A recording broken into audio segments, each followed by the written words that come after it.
Il y a quelques jours, j'ai voulu utiliser ChatGPT en guise de psy, on peut dire. Et je lui ai parlé d'un problème que j'ai depuis que je suis tout petit. Et je lui ai dit ça, mot pour mot. Je vais t'expliquer mon problème que je rencontre depuis toujours et tu vas tenter de trouver une solution avec moi. Depuis petit, je n'arrive pas à être pleinement confiant. Je me cherche, je suis parfois ma meilleure version. Quand c'est le cas, je suis capable d'une force incroyable. Je ressens la puissance et la liberté en moi. Et à côté de ça, j'ai une part sombre, un Pierre qui a peur de tout, qui pense négativement, qui doute, n'est pas sûr de lui. Ma vie se résume à alterner entre ces deux différents cycles. J'ai l'impression de ne pas avoir d'identité stable. Ça, c'est précisément ce que je lui ai dit. Et c'est vrai que depuis toujours, je cherche à... J'ai des... Comment dire? J'ai une sorte de meilleure version qui, en fait, quand je l'atteins, je sais ce dont elle est capable et je cherche à m'identifier à elle tout le temps. En fait, je cherche à être tout le temps elle. Et j'ai une sorte de pire version, si je peux appeler ça comme ça, qui elle, en fait, je suis vraiment en retard. Tu sais, genre, je sens que... C'est assez dur à expliquer si tu le vis pas. Mais genre, je sens que j'ai une partie de moi qui est super avancée, que j'ai vraiment une meilleure version qui, en fait, quand je la touche, mec, genre, je me dis, mais attends, mais là, je suis hyper chaud, tu vois. Et j'ai une sorte d'autre version qui elle est très en retard et elle n'est pas du tout développée. Où en fait, tu vois, genre, je peux très bien, tu vois, petit exemple plus concret, je peux très bien durant une journée être capable d'aborder plein de meufs et de façon super confiante et je serai super à l'aise. Et le lendemain, je serais terrifié de le faire. Et en fait, depuis que je suis tout petit, j'alternais entre ces deux états-là, entre le mode super confiant et le mode super apeuré. Et j'avais jamais compris pourquoi. Je suis parti voir des psys aussi. Hein. Et je ne savais pas pourquoi.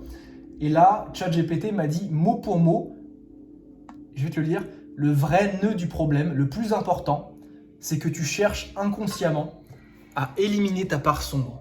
Tu cherches inconsciemment à éliminer ta part sombre. Et plus tu la combats, plus elle revient. La stabilité ne vient pas du fait d'être toujours fort. Elle vient du fait de ne plus être déséquilibré quand la peur apparaît.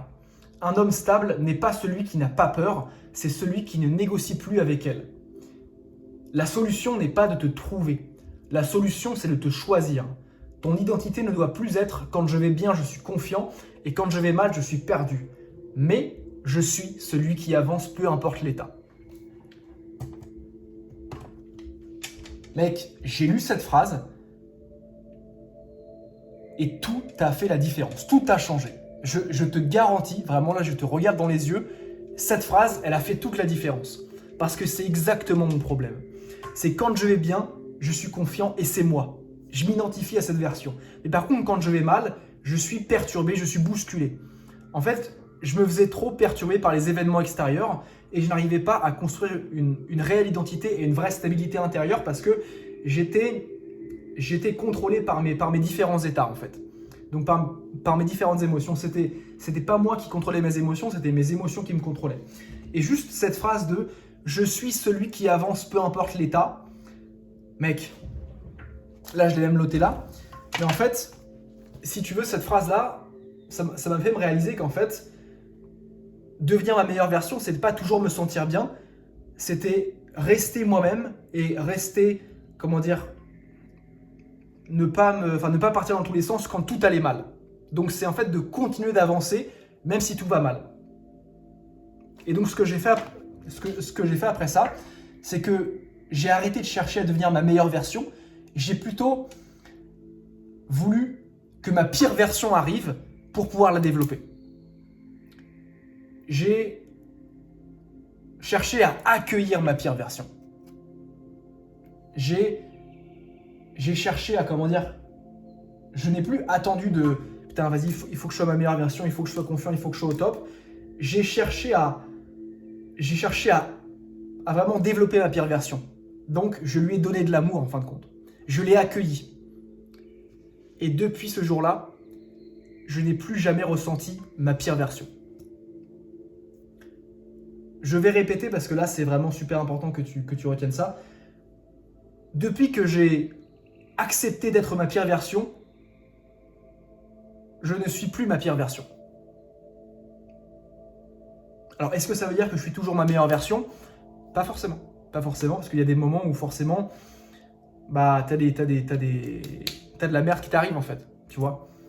Mais au moment où j'ai arrêté de lutter contre ma pire version et au moment où j'ai arrêté de chercher à devenir ma meilleure version, c'est là qu'en fait, j'ai réussi à être confiant tout le temps. Enfin, confiant tout le temps, tu vois ce que je veux dire. Donc ta meilleure version n'est pas celle que tu es quand tu te sens bien. Ta meilleure version, c'est celle que tu es quand tu as peur, mais que tu avances quand même. Le vrai but, c'est pas de te sentir bien tout le temps, c'est d'avancer et c'est de rester toi-même. Et c'est d'arrêter de t'identifier juste à ta meilleure version. Tu dois aussi t'identifier à en fait toutes les parties de toi, si tu veux. Parce que ta pire version, ta meilleure version, ça n'existe pas forcément. Tout ce qui existe, c'est toi. Donc, tente de rester uni et tente de rester toi-même, peu importe ce qui t'arrive. Et c'est comme ça que tu arriveras à créer une réelle identité stable. Parce que moi, c'est ça qui m'a toujours bloqué en fait. C'est que mon identité n'était pas stable et qu'elle dépendait de mon environnement et de l'extérieur. Maintenant, je peux te dire que mon identité dépend uniquement de mes actions intérieures en fait, et de ce que je fais. Personne ne peut et personne ne doit déterminer ton identité intérieure. C'est comme ça que tu arrives à créer une réelle stabilité et en fait juste à te sentir réellement confiant. Donc c'est quand ta confiance dépend non pas de tes émotions et non pas de l'extérieur, mais dépend de toi, de ton comportement et surtout de ta réaction face à l'adversité. Alors, là, en fait, le but de cette vidéo, c'est pas de te dire fuck les psys et demande à ChatGPT, mais juste observe là ce qui vient de se passer dans cette vidéo. Je dis ça, je dis rien. Tu peux noter n'importe lequel de tes problèmes et tu peux demander à ChatGPT qui te donne une sorte de, pas qui te diagnostique, mais qui t'explique le problème comme toi tu ne l'avais jamais vu. Parce que moi, c'est exactement ce qu'il a fait. Bon, petite vidéo rapide, simple et efficace comme d'habitude. Je te souhaite une bonne journée, mec. Ciao.